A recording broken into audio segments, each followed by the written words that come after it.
চোখ বন্ধ করে বাবা নাকি কাবার মুরগি খেদায়। মুরিদ একবার পড়ে গেছে। এখনকার মুরিদ তো খুব দুর্বল, কাঠ হয়ে পড়ে গেছে। লাভ যেটা বলতে চাবা এত জোরে ইলের ধাক্কা মারলেন, ব্যাপার কি? তোরা তো চোখে দেখিস না, আমি চোখ বন্ধ করে দেখি কাবার সাইডে মুরগি ঘুরতেছে, খেতে দিলেন। মুরিদকে হাই রে বাবা, কোথায় কাবার কোথায় বাবা? আল্লাহ, আমার বাবার চোখ রে, বন্ধ করলে কাবা দেখে রে। ঘরের থেকে বউ শুনতেছে, কারণ মেয়ে মানুষ খুব চালাক, বুঝলেন? এরা কিন্তু সহজে পীরের মুরিদ হয় না। আমি অনেক মাহফিলে বলে থাকি তিনটা কথা, যে ডাক্তারের বইয়ের সিজার লাগে না। যারা ডাক্তার তারকে বইয়ের কোনদিন সিজার লাগে না, নর্মালে বাচ্চা হয়। অধিকাংশ ভালো ডাক্তারের দেখবেন বইয়ের সিজার করে না, কারণ সিজার করলে মায়ের ক্ষতি হয়, বাচ্চারও ক্ষতি হয়। আর মৌলবীর বাড়িতে কোনোদিন মিলাদ হয় না, কারণ মৌলবীরা জানে মিলাদ একটা ফাও জিনিস। এরা মানুষের বাড়িতে মিলাদ পড়ায়, কিন্তু নিজের বাড়িতে মিলাদ হয় না। আর একটা জিনিস আমি খেয়াল করে দেখছি, পীরের বউ কোনোদিন মুরিদ হয় না, কারণ পীরের বউ জানে আমার পীর এক নম্বর লুচ্চা, মাঝে মাঝে মুরিদের বইয়ের দিকে চোখ মারে, এর হাতে মুরিদ হয়ে কি হবে? কথাটা বুঝলেন? তেমন চিন্তা করতে যে আমার তো স্বামী পাগলা হয়ে গেছে, বাবার পাগল, চোখ বন্ধ করে কাবার মুরগি খেতায়। কাবার ধারে কিন্তু মুরগি থাকে। কবুতরের কথা বললে তাও বোঝা যায়। হ্যাঁ, কাবা চত্বরে কবুতর নাই, মুরগি খেতাচ্ছে। কই মাছ ভেজা ভাতের তলে দিয়ে উপরে ভাত দিছে, বাবার সামনে খাবার দিছে। বাবা বসে বলতে, কে রে, ভাত তো দিছে তোর বউ, তরকারি? মুরিদ বলে, এই বিবেক, বাবাকে ভাত দিলে তরকারি দিবা না? নবী জানে না, আল্লাহ যদি না জানায় তাহলে বাবা জানে। ভাতের তলে মাছ ভাজা, উপরে ভাত। এখন বলতেছে, পীর সাহেব বলতেছে, কে রে মুরিদ, এই তোর বউ যে ভাত দিলে তরকারি দিবে না? মুরিদ ডাক, এই বিবেক, তাড়াতাড়ি তরকারি দাও। বউ বলতেছে, আসতেছি। পীর মনে মনে খুশি, যাক তরকারির আশায় বউটাকে দেখা হবে রে। কিছুক্ষণ পর বউ আছে ঝাঁটালিয়া। মুরিদ কয়, কি বাপকে তরকারি না দিয়ে ঝাঁটা কেন? বলে, তোমার বাবা চোখ বন্ধ করে কাবার মুরগি খেদায়, আর ভাতের তলে কই মাছ দেখবার পায় না, মার ঝাঁটা। ঘরে ঘরে এরকম মুরিদের বউ থাকলে এই ভণ্ডগুলা উৎখাত হবে। জোরেকার কথা ঠিক কিনা? মসজিদে গেলে সিয়ারত নামাজ পড়ে, আর গোটা বাজার 10 কেজি ব্যাগলা ঘরে। জোরেকার কথা কর না কেন? মসজিদে গেলে ওই সিয়ার খোঁজে, আর গোটা 5 দিন বাজারে হাঁটতেছে। অটো ভ্যান বলে, মুরব্বী এখনো 1 কিলো দূরে বাড়ি, ভ্যানত চলে। পাগল, হাঁটা বাড়ি, হাঁটা বাড়িস তো সিয়ারত বলিস কেন? মুরব্বী, আপনি মরে গেলেই বুঝবেন। মুরব্বী চোখের পানি বের করে বলে, বাবা এই কথা কইও না, এখন মরে গেলে আমার 4টা ছেলে এতিম হয়ে যাবে। আল্লাহ আমাকে 4টা ছেলে দিয়েছে, যদি মরে যায় ওরা এতিম হবে, এতিম হবে। ইমাম কান্দের বলে, মুরব্বী যেই সন্তান এতিম হওয়ার চিন্তা করতেছেন, একবার মরেই দেখেন এরা কেমন হয়। মুরব্বী কয়, মরে আবার দেখবো কেমনে? বলে, এটা আসল মরা না, মরার একটু সাইজ হন, একটু অভিনয় করে দেখেন তো। আপনি মরে গেলে যারা এতিম হবে, যাদের জন্য আফসোস করতেছেন, একবার মরেই দেখেন। ইমাম শিখাই দিছে, মুরব্বী সেইভাবে মরছে। আসলে কিন্তু মরেনি, মরার ভান করছে, ভান। বড় ছেলে সকালবেলা ডাকতেছে, আব্বা মুয়াজ্জিন ফজরের আযান দিচ্ছে, আপনি চেতন পাননি, ওঠেন আব্বা। বাবা কোনো কথা কয় না। ছেলে দরজায় ধাক্কা মারে, বাবা কথা কয় না। ধাক্কা দিয়ে দরজা খুলে দেখে ওরে তেমন চাদর দিয়ে ঘুম পাড়তেছে, বাবার পা নড়ায়, বাবা কথা কয় না। ছেলের বিশ্বাস, যেই বাপকে কোনোদিনও ডাকা লাগেনি, বাবাই হেমা করে ডাকে। আজকে সেই বাবারই ডাক দিলাম, দরজা ধাক্কা দিয়ে খুললাম, বাবার পা নাড়ালাম। এরপরেও যখন বাবা কথা কয় না, বাবা তো মরছে রে। আরো 3 ভাই ছিল বাহিরে, বাবা মরছে। ওই 3 ভাই ঘরের মধ্যে যায়, বলতেছে, বড় ভাই এই বুড়ার বেটা মরলো, কিন্তু গন্ডগোল লাগা দিয়ে মরলো। ঘর করা লাগতো 8টা, বানাইছে 7টা। কে বুড়া মরবো, মর, ঘর আর একটা বানাই দেয়, মর। আর এক ভাই বলতেছে, এখানে ঘরের দিক দিয়ে গন্ডগোল লাগাইছে, জমির দিক দিয়ে গন্ডগোল লাগাইছে। জমি কিনা লাগতো 40 বিঘা, কিনছে 39 বিঘা। কে বুড়া মরবো, মর, আর 1 বিঘা জমি কিনে দেই, মর। বড় ভাই বলতেছে আর কান্দা লাভ নাই, জমিও পাওয়া যাবে না, ঘরও পাওয়া যাবে, বুড়ার বেটা যে মরছে এই ঘর তোমরা কার ভাগত দিবা? তিন ভাই বলতেছে আপনি যখন বড় আপনি এই ঘর নেন। বড় ভাই বলতেছে আমার ভাগে যদি এই ঘর দাও, মরা লাশ আমি বেশিক্ষণ থাকবার দেবো না, কারণ লাশ বেশিক্ষণ থাকলে ঘর দোষঙ্গা হয়ে যাবে। এতক্ষণ তো চাদর তলে দেখিনি, এবার চাদর টানতে দেখে বুড়া মরছে মরছে, কিন্তু মরার সাইজ নেই, ভয় মরা। ছোট ভাই বলতেছে ভাইজান যেইভাবে বুড়ার বেটা মরলো এই লাশ তো বার করবার গেলে দরজা কাটা লাগবে। বড় ভাই কয় তুই দরজার দাম জানিস?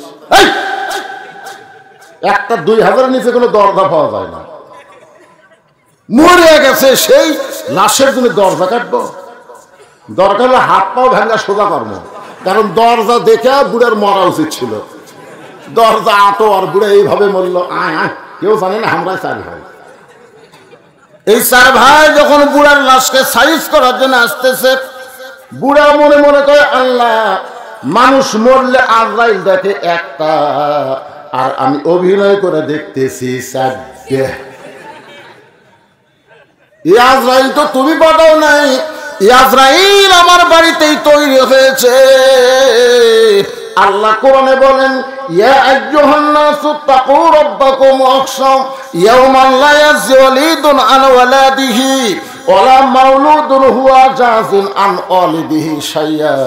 মানুষের সেই দিনকে ভয় করো যেদিন তোমার কেউ থাকবে না। চলতে পথে 2 দিন থামিলাম, যাবার কালে একজন আরো দেখা না পাইলাম। ও আমার সাদের মালা যায় রে ছিঁড়ে, রইব না আর বেশি দিন তোদের মাঝারে। যেই বছর রাসূল মেরাজ করেছেন ওই বছরে নবীর জীবনে সবচাইতে বেশি কষ্ট হয়েছে। 1 নম্বর কষ্ট হল নবীর চাচা আবু তালেব মারা গেছে। মক্কা বিজয়ের দিনে সমস্ত সাহাবী যখন আনন্দ করতেছে, মক্কা বিজয়ের কারণে সাহাবীর মনে যখন আনন্দ, জান্নাতুল মাওয়ার একটা কবরের কাছে গিয়ে কান্না শুরু করে দিলেন। সাহাবীরা বলে ইয়া রাসূলুল্লাহ আজকে মক্কা বিজয়ের দিনে সবাই আনন্দ করি, আপনি কেন কাঁদেন? রাসূল বলেন এই কবরের মধ্যে আমার দরদের চাচা আবু তালেব রয়েছে। মায়ের পেটে আমি এতিম হয়েছি, কিন্তু দুনিয়াতে আসার পর এতিম ছিলাম না। সাহাবারা জিজ্ঞাসা করলেন কেমন কথা বলেন গো নবী, মায়ের পেটে এতিম ছিলেন কিন্তু দুনিয়াতে আসার পরে এতিম ছিলেন না। আল্লাহর নবী বলেন আমার চাচা আবু তালেব আমাকে এমন ভাবে লালন পালন করেছে, আমার বাবা না এটা কখনোই আমি বুঝতে পারিনি। কিন্তু সমস্যা হলো সেই চাচার কবরের পাশে আমি কাঁদতেছি, কিন্তু কিছু বলবার পারতেছি না। আমি যে কিছু বলবো সে বলার সুযোগ নাই, কারণ আমার চাচা বিদায় নিয়েছে বেঈমান হয়ে। ধরে কোন কি হয়ে? বেঈমান। আবু তালেব দুনিয়া থেকে কিছুদিন পরে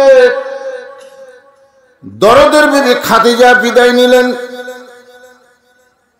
আমি নিজের চোখে জান্নাতুল মাওয়ার মধ্যে দেখেছি যেখানে আবু তালেবের কবর, সেখান থেকে মাত্র 150 মিটার দূরে একটা বড়ই গাছের তলে উম্মাহাতুল মুমিনিন মা খাদিজা ঘুমায় আছে।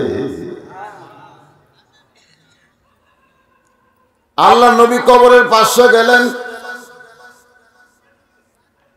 খাদিজার কবরের পাশে গিয়ে শুধু কাঁদেন।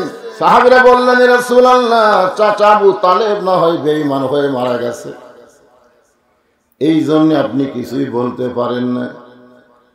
কিন্তু মা খাদিজা তো সর্বপ্রথম ঈমান গ্রহণ করে দুনিয়া থেকে বিদায় নিল। সেই খাদিজার কবরে এমন করে কেন কাঁদেন? আল্লাহ রাসূল বলেন সাহাবীরা রে তোমরা কি জানো আমার খাদিজা দুনিয়ার ভিতরে সবচাইতে কি বেশি স্মরণ করেছে? সাহাবীরা বলে, হুজুর যখন মা খাদিজা দুনিয়া থেকে বিদায় নিয়েছে তখন আমরা ছিলাম না। মা খাদিজা যখন দুনিয়া থেকে বিদায় নিয়েছে তখন নবীর সাহাবী ছিল মাত্র 320 জন। ধরে কোন কয়জন? আর যখন মক্কা বিজয় হয়েছে তখন নবীর সাহাবীর সংখ্যা হলো 10,000। যখন খাদিজা দুনিয়া থেকে বিদায় দিয়েছে তখন কয়শো? 320। আর যখন মক্কা বিজয় হলো তখন 10,000। তাহলে 300 ধরেন, 300 যদি 10,000-এর মধ্যে বিয়োগ দেন তাহলে থাকতে কত? 9,700 জন তারা খাদিজা সম্পর্কে জানে কিন্তু বোঝে না। আল্লাহ রাসূল বললেন, আমার খাদিজার জীবনের সবচাইতে বড় আমল হলো খাদিজা মৃত্যুকে স্মরণ করতে বেশি। সবচাইতে খাদিজার স্মরণ হলো কখন মৃত্যু হবে আর মৃত্যুর পরে আমার কি হবে। আল্লাহ রাসূল বললেন, প্রত্যেকটা মানুষের দুনিয়াতে জন্ম নেওয়ার পর থেকেই মৃত্যুকে স্মরণ করা হলো সবচাইতে বড় নেক আমল। সুবহানাল্লাহ। আমরা দুনিয়াতে আসার পরে যাওয়ার কথা ভুলে যাই, যার কারণে আমাদের দ্বারা অন্যায় কম হয় না বেশি হয়। সাহাবীরা বলেন, রাসূলুল্লাহ মা খাদিজা মৃত্যুকে কেমন স্মরণ করত, যদি আপনি বলেন আজ থেকে আমরাও মৃত্যুকে কেমন স্মরণ করব। আমাকে একজন বলে, হুজুর বড় হুজুরের ফাঁসি কবে হবে? আমি বললাম, ফাঁসি তো হবে না, আমৃত্যু জেল। যতদিন বাসা থাকবে জেলের মধ্যে থাকা লাগবে। আমাকে বলে যদি হয়। আমি কইলাম, কে রে যদি কেন হবে? তা আমি বললাম, তাহলে চলো চা খাই। অনেক লম্বা কথা, গায়ে থেকে বলা যাবে না, চা খাই। তো চা খাবার বসে আমি সাহাবাকে বললাম, আমাকে 1 কাপ দাও আর 2 কাপ দাও। ও বলে, হুজুর আমারে 2 কাপ খেন। বলে, বড় হুজুরের ফাঁসি নিয়ে তুই চিন্তা করিস তো? চিন্তা করলে মানুষের খিদা বেশি হয়, 2 কাপ খা। ও যখন 1 কাপ খাচ্ছে, কেবল মুখট ঠেকাইছে, তখন আমি বললাম, তোর মৃত্যু হবে। যেই কইছি তোর মৃত্যু হবে, চমকে উঠছে। এবং চমকে উঠলি কেন? কারণ ফাঁসির তারিখ আছে, মরার কিন্তু তারিখ নেই। যাদের ফাঁসি বাংলাদেশে হয়েছে তাদেরকে তারিখ দিয়ে ফাঁসি দেওয়া হয়েছে। জোরে কোন কথা ঠিক কিনা? কিন্তু এই বাংলাদেশে যারা আমরা মারা যাচ্ছি তাদের কোনো তারিখ। আপনার বলেন তো, তারিখ আছে আর তারিখ নাই, কোনটার গুরুত্ব বেশি? যেটার তারিখ আছে তারিখের আগেই কিন্তু সাইজ হওয়া যাবে। সাইজ হওয়ার একটা সুযোগ আছে না? তওবা করা, কলমা পড়া, কোরআন পড়া, নামাজ পড়া, জিকির করা, যত অপরাধ করেছি সব থেকে আল্লাহর কাছে মাপ চাওয়া। তারপরে যখন ফাঁসির দড়ি গলাপ দিবে তখন কি রবীন্দ্রসঙ্গীত মনে হয় কবে না? কলেমা শাহাদত পড়তে পড়তে তার ফাঁসি কার্যকর হবে। এখন বল, তুই আমি যে মরবো, আমাদের মরার কোনো তারিখ আছে? না হুজুর, মরার তো তারিখ নেই। আমি বললাম, পাগলা, যে কোনো সময় যখন মৃত্যু হবে, দুনিয়াতে এসেছি মৃত্যুর কথাটা সবচাইতে বেশি স্মরণ রাখতে হবে। আমাদের বাংলাদেশে যারা মৃত্যুর কথা বেশি স্মরণ করে তারা কোনোদিন অন্যায় অপকর্ম করবার পারবে? বাড়িতে দেওয়ার গ্যারান্টি নেই। তো খামাখা ঘুষের টাকা পকেটে থেকে কি হবে? আপনি যে ঘুষের টাকা নিয়ে বাড়ি যাচ্ছেন, বাড়ি যাওয়া পর্যন্ত আপনার গ্যারান্টি নাই রাস্তার মধ্যে আজরাইল সাইজ করবে। জোরে কোন কথা ঠিক কি না? সুদের টাকা শতকরা কয় টাকা? 10%। আমি একটা নবীর হাদিসের ব্যাখ্যায় দেখলাম যে সব পাপ আল্লাহ তওবা করলে মাফ করবে, সমস্ত পাপ। যদি পাপ গোপন থাকে এই পাপ আল্লাহ তওবা করলে মাফ করবে, কিন্তু যারা সুদ খায় এদেরকে আল্লাহ তওবা করলেও মাফ করবে না। কি কথা! আমি তো আশ্চর্য হয়ে গেলাম যে তাহলে যারা সুদ খায় একে খবর কি? তো হাদিসের ব্যাখ্যায় বলা হয়েছে, যাদের কাছ থেকে সুদের টাকা বাড়তি দিছে তাদেরকে সুদের টাকা বুঝা দেওয়ার পরে তারা যদি মাফ করে তাহলে আল্লাহ তওবা কবুল করবে। সুদের সবচাইতে বড় গুনাহ হলো আল্লাহর সঙ্গে যুদ্ধ করা, ফেরাউন নমরুদের মতো আল্লাহর সঙ্গে যুদ্ধ করা। আর সবচাইতে কমজোরি গুনাহ হলো নিজের গর্ভধারিণী মায়ের সঙ্গে জিনা করা। এই সুদ যারা খাচ্ছে এদের মরার কথা মনে হয়? সাহাবীরা বললেন, ইয়া রাসূলুল্লাহ, মা খাদিজা মৃত্যুকে কেমনে স্মরণ করতেন যদি আপনি আমাদের একটু বলেন, আজ থেকে আমরাও তেমন করে মৃত্যুকে স্মরণ করব। আল্লাহ রাসূল বললেন, ঘুম থেকে চেতন পাইলাম, গভীর রাত্রে ঘুম থেকে চেতন পাইলাম। চেতন পাওয়ার কারণ হলো খাদিজাতুল কুবরা আমার এই ডান হাতখানা বুকের মধ্যে নিয়ে ছোট বাচ্চার মতন কাঁদতেছে। আল্লাহ রাসূল বলে, খাদিজা, দুনিয়ার সবাই ঘুম পাড়ে, আমি নবীও ঘুম পাড়ি। এই কথাটা দ্বারা বোঝা গেল আমাদের নবী ঘুম পাড়ে। ধরে কোন কি পারে? আপনারা পারেন? খাদিজা বলতেছে, হুজুর, আপনি না ঘুমাইলে আমি কোনোদিন ঘুমাই না। দুনিয়াতে সমস্ত মেয়েদের বিবাহর পরে মেয়ের হাত স্বামীর হাতে তুলে দেয়, কিন্তু আমি খাদিজার যখন আপনার সঙ্গে বিয়ে হলো তখন আপনার চাচা আবু তালেব আপনার দুইটা হাত আমার হাতে তুলে দিয়ে বললেন, খাদিজা, আজ থেকে আমার এতিমের দায়িত্ব তোমাকে দিয়ে দিল। ইয়া রাসূলুল্লাহ, আপনি না ঘুমাইলে আমি খাদিজা কোনোদিন ঘুমাই না। আজকে যখন আপনি ঘুমায় গেলেন এমন সময় আমি ঘুমের দোয়া পড়তেছি, আল্লাহুম্মা বিইসমিকা।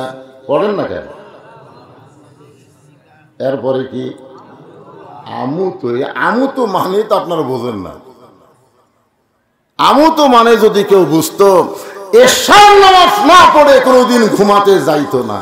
এশার নামাজ না পড়ে, আপনি জানেন, মান তারাকা সালাতু মুতাম্মিদান ফাকাদ কাফারা, ইচ্ছা করে একটা ওয়াক্ত নামাজ যারা বাদ দিল তারা আল্লাহর সঙ্গে কুফরি করলো। আর এশার নামাজ বাদ দিয়ে যারা ঘুমাবার যাবে এরা মুসলমানের বাচ্চা হবার পারে না। জয়গার কথা ঠিক কি?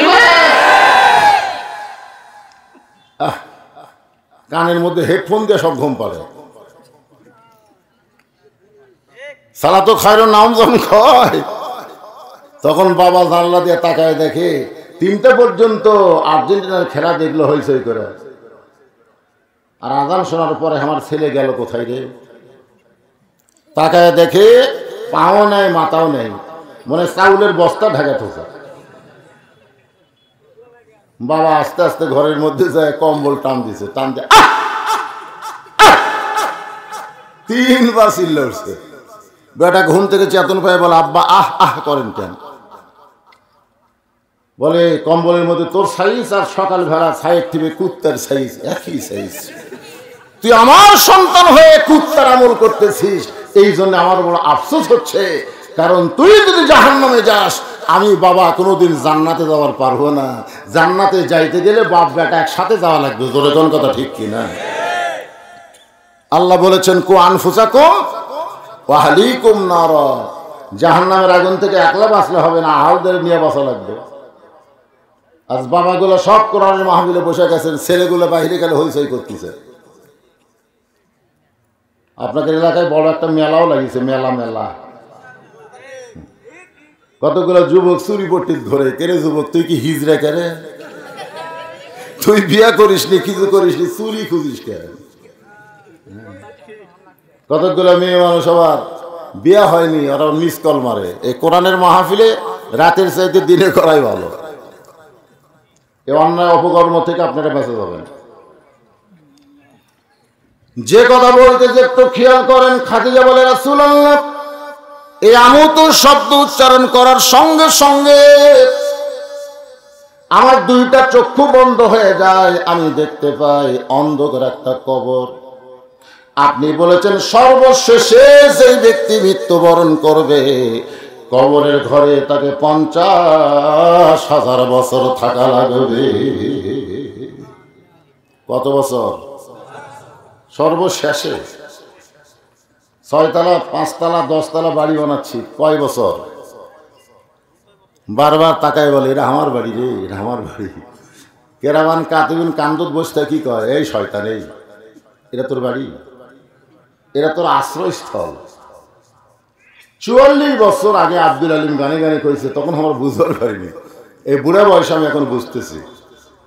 এপারে তোর বসত বাড়ি, ওই পারে তোর বাসা। সবাই বলেন, এপারে তোর বসত বাড়ি, ওই পারে তোর বাসা। ভবদরিয়ায় পাড়ি দিতে, ভবদরিয়ায় পাড়ি দিতে কেমনে করলি আশা। এপারে তোর বসত বাড়ি, ওই পারে তোর বাসা। লাভ করিতে আইসারে ভাবে, লাভ করিতে আইসারে ভাবে, হইলারে বেদিশা। রতন কাঞ্চন বদল দিয়া কিনলি তামাশিসা।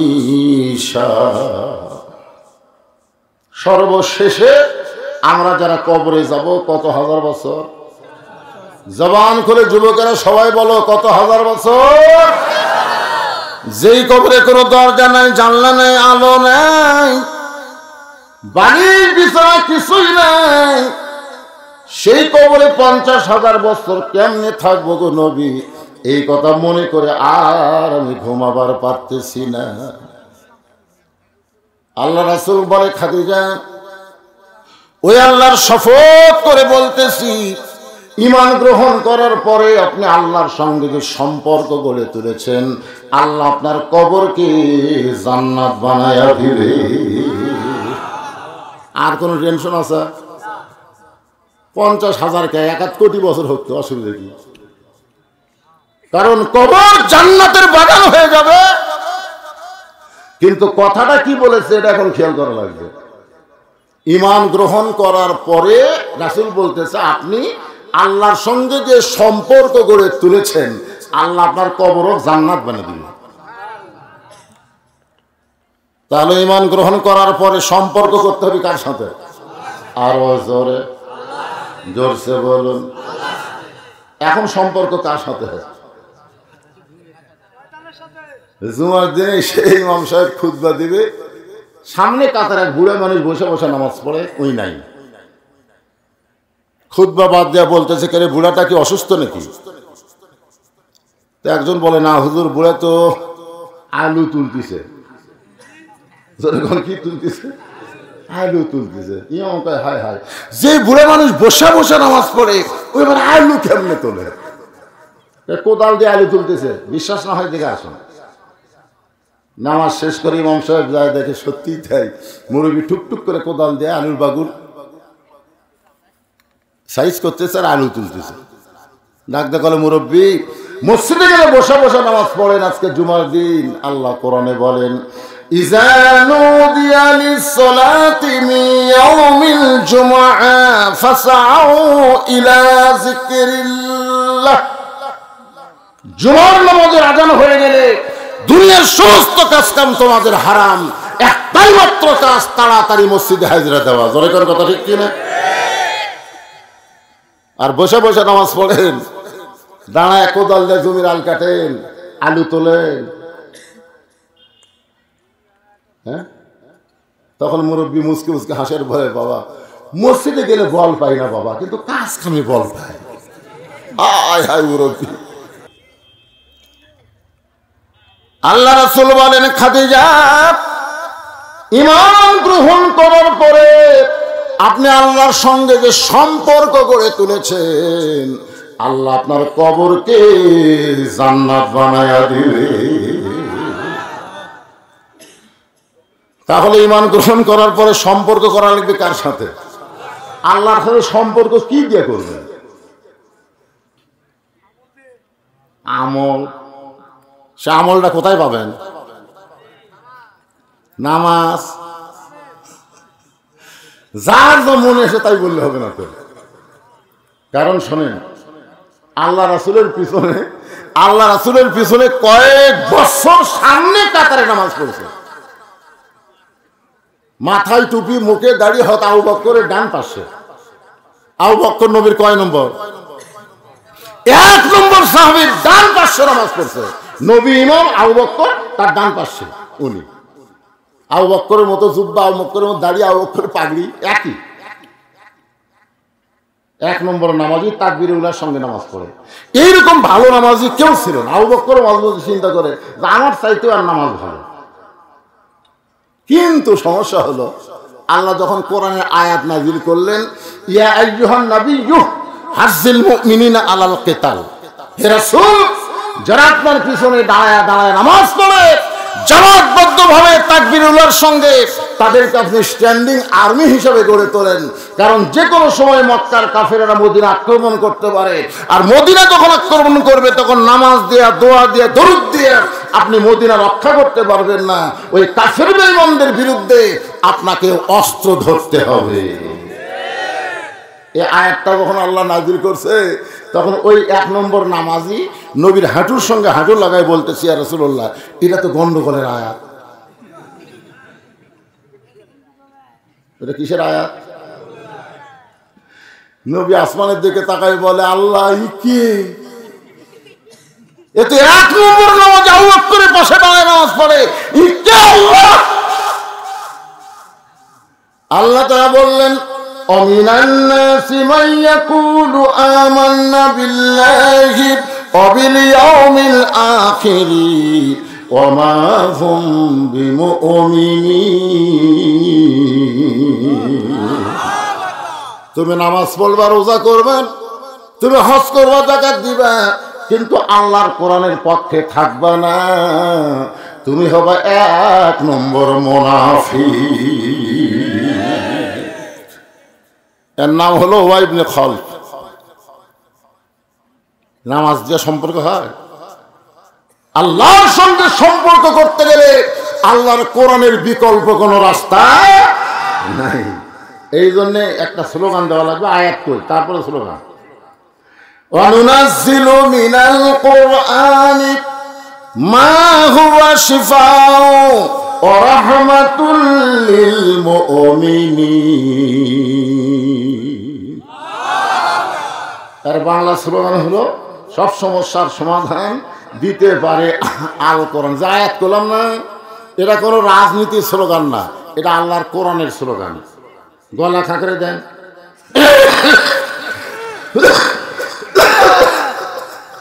অনেকে মনে করবে তো অমুক দলের স্লোগান।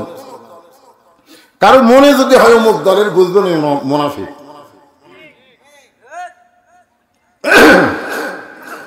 সবাই দেওয়া লাগবে। সব সমস্যার সমাধান আল কোরআনের আলো। কোরআন হাদিস যেখানে, ধনী আর মুসলমান লিল্লাহি তাকবীর। খাদিজা বলতেছে, রাসূলুল্লাহ, আপনার কথা আমার বিশ্বাস হয়, আমার কবর আল্লাহ জান্নাত বানাই দিবে, এটা আমার বিশ্বাস হয়, কিন্তু আপনার কাছে যদি আমি কিছু চাই, আপনি কি আমাকে দিবেন না? রাসূল বললেন, নাউযুবিল্লাহ, নাউযুবিল্লাহ, নাউযুবিল্লাহ। খাদিজা বলে, হুজুর, আপনার কাছে আমি কিছু চাই। এটা শুনে আপনি 3 বার নাউযুবিল্লাহ করলেন কেন? আল্লাহ নবী বলেন, খাদিজা, ঈমান গ্রহণ করার পরে আল্লাহ ছাড়া অন্য কারো কাছে চাওয়া যাবে? আমার দয়াল বাবার দরবারেতে কেউ ফিরে না খালি হাতে। আপনার বলেন তো, এরা ঈমান না বেঈমান? জোরে কোন, এরা ঈমান না বেঈমান? ইয়্যাকা না'বুদু ওয়া ইয়্যাকা নাস্তাইন। গোলামি করব যার, সাহায্য চাব তার কাছে, আল্লাহ ছাড়া অন্য কারো কাছে কিছু চাওয়া যায়? 11 সালে প্রথম যখন হজ করতে গেলাম, বুঝলেন, আমাদের তো বাংলাদেশের অভ্যাস, কবরের পাশে গেলে দোয়া দরুদ পড়ে হাত তোলা, মোনাজাত করে একটা অভ্যাস আছে না? আমি রাসূলের রওজার পাশে যে হাত তুলছি, কে বলে খুব গোপনে তুলছি। ওইগুলো পুলিশ যে সবগুলো লাগাল তা তারা জানি না, থেকে এক পুলিশ দৌড়ে এসে একটা ছোট্ট লাঠি আমার হাতের উপর ঠাসি দিয়ে বলতেছে, মাল্লো কুল্লু হারাম, মাল্লো।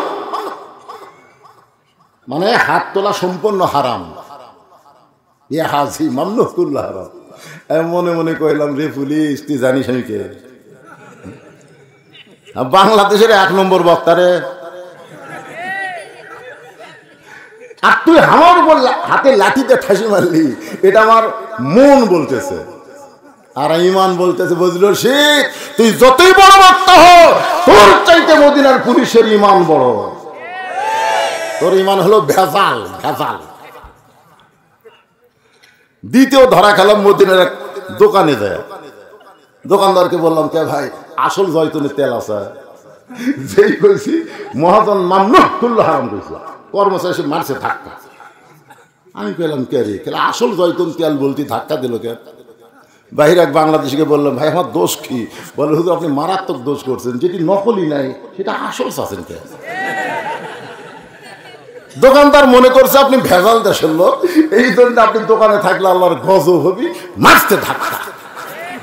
তখন আমি চিন্তা করলাম, মদিনা যেখানে নকল নেই, আর যেই দেশে আমার জন্ম সেটা আসলই নাই। জোরে কোন কথা ঠিক কিনা? কারণ মদিনা আসল আইন দিয়ে চলে, আর বাংলাদেশ ভেজাল আইনে চলে। জোরে কোন কথা ঠিক কিনা? তো ভেজাল আইনে আল্লাহর সাথে সম্পর্ক করবেন কি দিয়ে? ভেজাল দিয়ে করবে।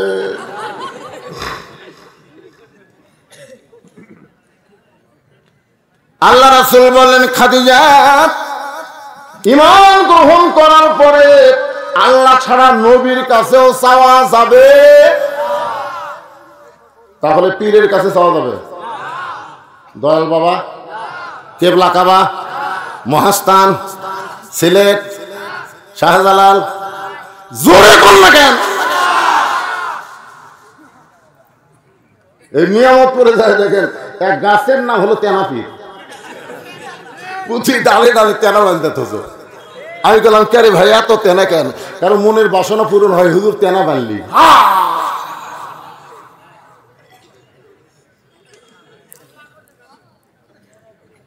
একটু মনোযোগ দিয়ে শুনবেন। খাদিজা বলে, রাসূলুল্লাহ আমি আপনার কাছে যা চাবো তা যদি আল্লাহ দিবার না পারে, তাহলে আল্লাহর কাছে কেমনে চাই?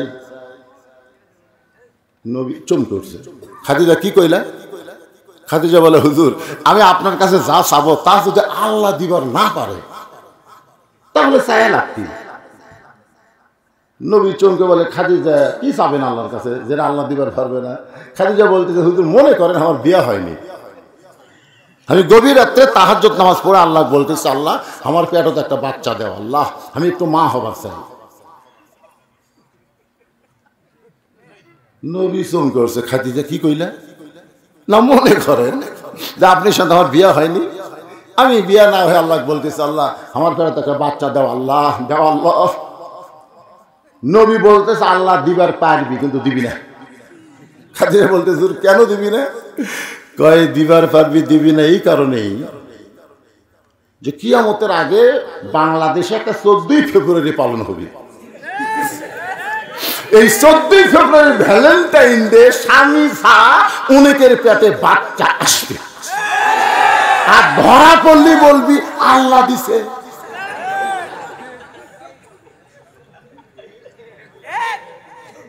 শুধু একজনকে আল্লাহ দিছিল স্বামী ছাড়া, তার নাম মরিয়ম। জোরে বলেন, তার নাম কি? মানে স্বামী ছাড়াও যে আল্লাহ বাচ্চা দিবার পারে, এইটা একটা নিদর্শন দৃষ্টান্ত দিয়েছে। বাবা ছাড়া আদম, বাবা মা ছাড়া আদম হওয়াকে আল্লাহ তৈরি করে, এটা একটা দৃষ্টান্ত দিয়েছে। জোরে কোন কথা ঠিক কিনা? কিন্তু কিয়ামত পর্যন্ত আর স্বামী ছাড়া কারো পেটে বাচ্চা আসবে না। কিন্তু আমাদের বাংলাদেশের অপু বিশ্বাস, বুবলি খাতুন, এদের পেটে বাচ্চা আসছে। এরা কয়েক বছর পরে মিডিয়াতে এসে বাচ্চা সহ ছবি দিছে, আমি এই বাচ্চার মার বাপ কে রে।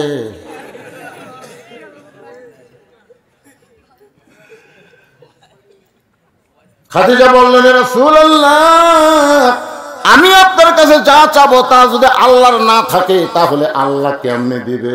রাসূল বলে, খাদিজা আল্লাহর নাই এ কথা কেমনে বলেন? খাদিজা বলেন, লাম ইয়ালিদ ওয়া লাম ইউলাদ। আল্লাহর বাপ মা নাই, আল্লাহর বউ নাই, আল্লাহর সন্তান নাই। আল্লাহর নবী বললেন, খাদিজা তাহলে আপনি কি চাবেন একটু ক্লিয়ার করেন। খাদিজা বলে, হুজুর আমি যখন মরে যাব আমার 1 নম্বর চাওয়া হলো যে জুব্বা পরা অবস্থায় আল্লাহ কোরআনের প্রথম 5টা আয়াত আপনার উপর নাজিল করেছে, যে জুব্বা পরা অবস্থায় ফেরেশতা জিবরাইল আপনার সঙ্গে কোলাকুলি করেছে, আপনি গায়ে হীরা থেকে আসার পরে ওই জুব্বার কোনোদিন পরেন নাই। আমি মাঝে মধ্যে দেখেছি আপনি জুব্বাটা দেখেন আবার রাইখা দেন। আমার বড় লোভ হয়েছে আমি মরে যাওয়ার পরে ওই জুব্বাটা আমার কাফনের কাপড় দিতে হবে। ইয়া রাসূলুল্লাহ আমার 2 নম্বর চাহিদা হলো আপনার পবিত্র হাত দিয়ে আমার লাশটা কবরের মধ্যে নামায় দিবেন। আমার 3 নম্বর চাহিদা হলো কবরে মাটি দেওয়ার পরে সবাই যখন চলে যাবে এমন সময় ফেরেশতা আসবে প্রশ্ন করতে। ফেরেশতা আসিয়া যখন জিজ্ঞাসা করিবে দিন কি তোমার মাবুদকে, বা তখন কি বলিবে? এগুলো গান গালে গুনাহ হবে নাকি? এটা কি সাদা কালা গান? এটা কি কাঁচা বাদাম? এটা কি হিরো আলমের গান? তাহলে আমার সাথে হোহা হোহা করা লাগবে। চেয়ারম্যান সাহেব আপনি কবেন তো কি হচ্ছে, গান গালে গুনাহ হবে ভাই। ফেরেশতা আসিয়া যখন জিজ্ঞাসা করিবে দিন কি তোমার মাবুদকে, বা তখন কি বলিবে? আল্লাহ বিনে নাই রে মাবুদ, সবাই বলেন আল্লাহ বিনে নাই রে মাবুদ। জবানে তাই বলো রে বলো মুখে আল্লাহ রাসূল সবাই বলো। খাদিজা বলে, রাসূলুল্লাহ মুনকির নাকির আমাকে 2-3টা প্রশ্ন করবে, আমি উত্তর দেবার পারবো না, আমার পক্ষ থেকে আপনাকে উত্তর দেওয়া লাগবে। এই 3টা চাওয়া যদি আপনি পুরা করেন আর কোনোদিন আমি এমন করে কাঁদবো না। সঙ্গে সঙ্গে আল্লাহর নবী খাদিজার কবরে চুম্বন দিয়ে বলে, খাদিজা ওই আল্লাহর শপথ করে বলতেছি আমার আগে যদি আপনার মৃত্যু হয় তাহলে 3টা চাওয়াই আমি পুরা করব ইনশাআল্লাহ। এই নবীর উম্মতেরা, নবী কি কইছে? আমার আগে যদি আপনার মৃত্যু হয়। এই কথার দ্বারা নবী ক্লিয়ার করে দিলেন কে কখন মরবে এটা আল্লাহর নবীও কিন্তু আমাদের মধ্যে আছে। চিনিস চিনিস আমার দল ক্ষমতা আছে, খালি বগুড়া থেকে ঘুরে এসে তো সাইজ করবো, ঘুরে এসে তো সাইজ করবো রে। এই কথা বলে পালসার মোটরসাইকেল নিয়ে 5 ফিট থেকে বগুড়া যাচ্ছে। ও তো গরিব মানুষ, আল্লাহ বলতেছে আল্লাহ দেশে বিচার নাই, আল্লাহ আমরা গরিব মানুষ কার কাছে বিচার দেবো? আল্লাহ যে আমার ঘুমকে মারছেন চেয়ারম্যানের লোক, চেয়ারম্যানের কয়ে তো কাম হবে না, আমি তোমার কাছে বিচার দিলাম আল্লাহ আমাকে সাইজ করার আগে ওকে একটু সাইজ করো আল্লাহ। চোখের পানি নিয়ে কাক বিচার দিছে? ওই কাহালু 4 মাথা পার হওয়ার পারেনি। ও যাচ্ছে পশ্চিম দিক থেকে পূর্ব দিকে বগুড়ায়, উত্তর দিক থেকে একটা ভুটভুটি আসতেছে ভাই, ওর ব্রেক দুর্বল, ওই কেবল পালসার তুলিতে ভুটভুটি মারা দিচ্ছে। ওর মোটর সাইকেলের কিছু হয়নি কিন্তু ওর উপর ভুটভুটি চলে সরষা নিয়ে যাচ্ছে, বুঝতেছে না বীরভোগের হাটক। ওর উপর ওটা জয়েন্টে খুলে গেছে, এটা সব জয়েন্ট খুলে গেছে। অ্যাম্বুলেন্স করে বগুড়া মেডিকেল কলেজে নিয়ে গেছে। যা হুমকি দিয়েছে ঘুরে আসে সাইজ কর্ম, এবার 250 গ্রাম আঙ্গুল নিয়েও দেখতে গেছে, যারা দেখে হাতটাও সব ব্যান্ডেজ করে থসে। ওই একটা আঙ্গুর বের করে আর মুখের মধ্যে ঢুকে তাকে খা খা আঙ্গুর খা। ওই যে হাত মেরে কিছু কবি সেটাও পারতেছে না, মানে সব ভেঙে গেছে। তো সাইজ করবো না, সাইজ করবো না, ঘুরে যায় সাইজ করবি কেন? তার আগে আল্লাহ তো সাইজ করছে, কথা বল না কেন? অহংকারী কোনো কথা বলা যাবে না। কে কখনো সাইজ হবে আমরা কেউ বলতে পারি না, যখন কথা ঠিক কি না। নবী বলতেছে যদি যদি যদি মানে কি হতে পারে, যদি আমার আগে আপনার মৃত্যু হয় তাহলে আপনার তিনটা চাওয়াই আমি পুরা করব ইনশাআল্লাহ।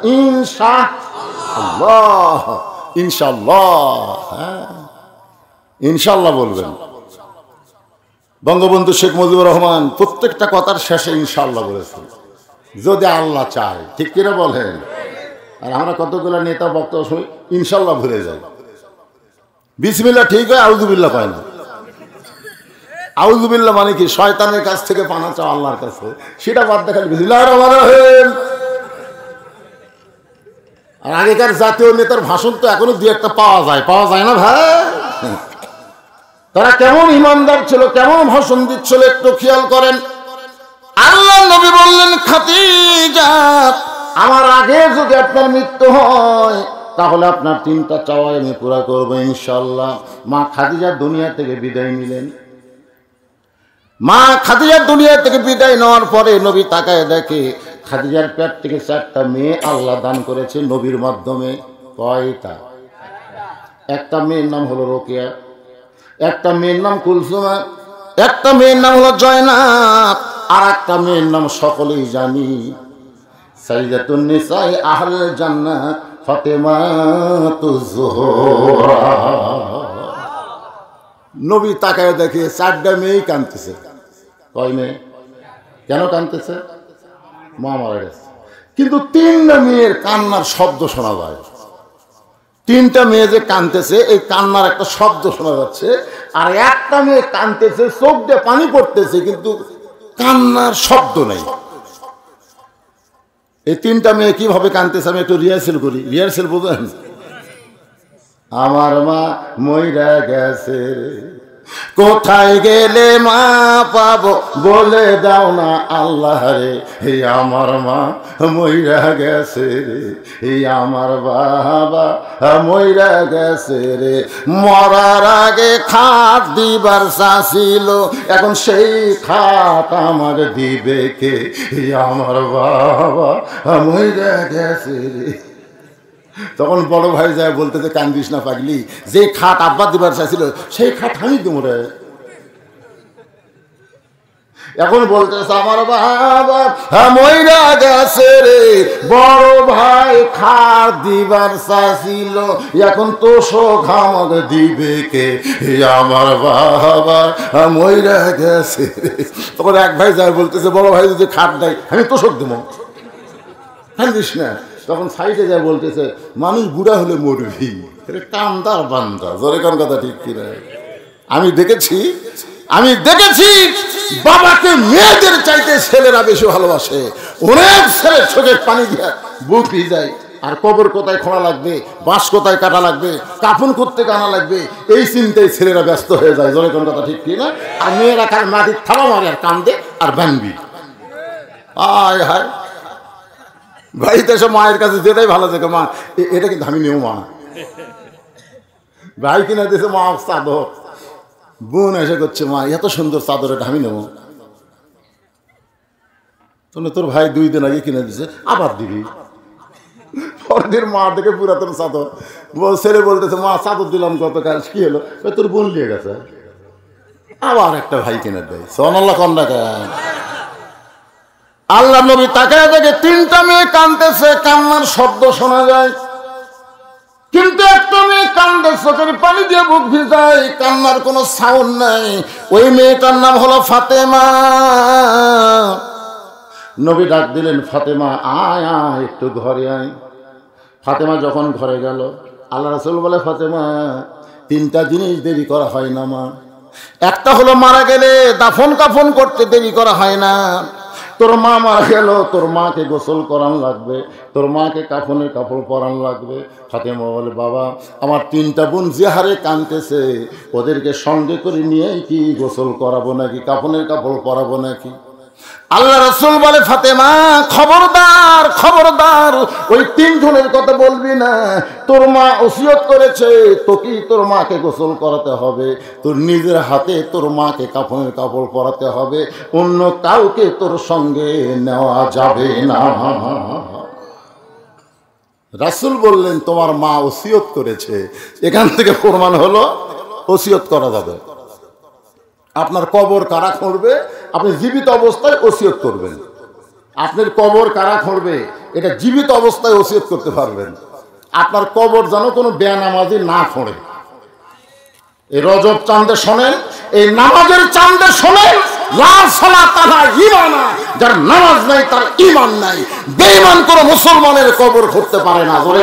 কথা না, দুনিয়ার যেই বাড়িতে থাকতে পারবেন না 50-60 বছর বেশি, সেই বাড়ি 3 তালা করবার গেলে ভালো মিস্ত্রি খোঁজেন।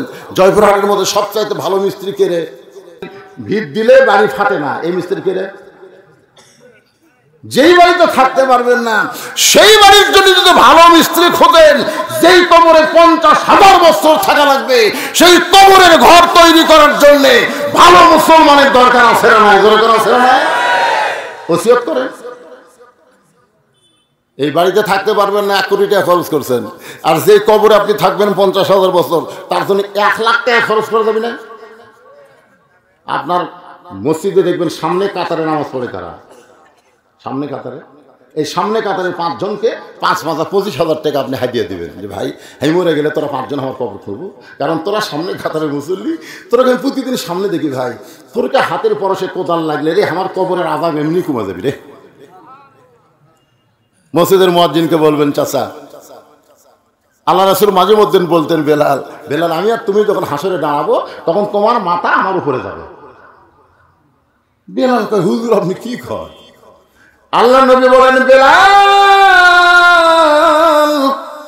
আমি হলাম ইমাম, তুমি হলা মুয়াজ্জিন। হাসরের ময়দানে মুয়াজ্জিনের মাথা আল্লাহ সবচাইতে উপরে রাখবে, শুধু মাথা উপরে রাখবে না, আল্লাহ কুদরতে হাত দিয়ে নূরের একটা টুপি পরাই দিবে, যেই টুপিটা পূর্ণিমার চাঁদের মতো আলো দিবে। তাহলে আপনার গ্রামের সবচাইতে দামি মানুষকে ধরে কর না কেন? আবু বকর বলে, হুজুর বেলাল দামি হওয়ার পিছনে কারণ কি? আল্লাহ রাসূল বলেন, আসো একটা গোপন কথা করি। আবু বকর যখন নবীর কাছে, নবী কানে কানে বলতেছে, তুমি ফজরের চেতন পাও কার আযান শুনে? আবু বকর বলে, হুজুর বেলালের আযান শুনে আমি চেতন পাই। তো বেলাল কার আযান শুনে চেতন পায়? আবু বকর কয়, হুজুর বেলালই তো আগে আযান দেয়। আল্লাহ রাসূল বলল, তুই জানো না বকর, বেলালকে স্বয়ং আল্লাহ তাআলা ডাক দেয়। যারা মসজিদে 5 ওয়াক্ত নামাজের আযান দেয়, বিশেষ করে ফজরের আযান যে মুয়াজ্জিনগুলো দেয়, এই মুয়াজ্জিনকে কেউ আযান দেয় না, আল্লাহ তার কানে আযান দিয়ে চেতন করে মসজিদে পাঠায় দেয়। জোরে কথা ঠিক কি? সেই মুয়াজ্জিনকে আপনি 10,000 টাকা দিবেন, যে ভাই আমি মরে গেলে তুই একটু আমাকে গোসল করে দিস ভাই। আপনার 14 গোষ্ঠীর মধ্যে যদি আলেম না থাকে, আগে যদি এলাকার ভালো একটা আলেমকে জানাজার জন্য আপনি ওসিয়ত করবেন। রাসূল বললেন, ফাতেমা তোমার আমা ওসিয়ত করেছে, তুমি নিজেই তোমার মাকে গোসল করাতে হবে, তুমি নিজে একা একা তোমার মাকে কাফনের কাপড় পরাতে হবে। এবার ফাতেমা চলে গেল মা খাদিজাকে গোসল করাতে, নিজের মেয়ে মাকে গোসল করালেন। গোসল করানোর পরে আল্লাহ নবীর কাছে এসে বলতেছে, বাবা মা তো গোসল হয়ে গেল, এখন মাকে কাফনের কাপড় পরাতে হবে। সঙ্গে সঙ্গে আল্লাহর নবী ওই জুব্বাটা বের করলেন। কোন জুব্বা? গায়ের জুব্বা, মেরাজের জুব্বা। যেই জুব্বা পরা অবস্থায় ইকরা বিইসমি রাব্বিকাল্লাযী খলাক খলাকাল ইনসানা মিন আলাক, যেই জুব্বা পরা অবস্থায় কোরআনের প্রথম 5টা আয়াত আল্লাহ নাজিল করেছে, সুবহানাল্লাহ কোন। যেই জুব্বা পরা অবস্থায় ফেরেশতা জিবরাইল নবীকে বুকের মধ্যে চেপে ধরেছে, ওই জুব্বাটা নবী বের করে ফাতেমার হাতে দিলেন। ফাতেমা জুব্বা হাতে নিয়ে কান্না শুরু করলেন। রাসূল বললেন, ফাতেমা কান্দো কেন? ফাতেমা বলে, বাবা আমি মায়ের কাছে গল্প শুনছি, আমার মা সব সময় আমার কাছে গল্প করত। যে মা মেয়ের সঙ্গে বেশি গল্প করে ওই মেয়েটা কিন্তু মায়ের বন্ধু হয়ে যায়।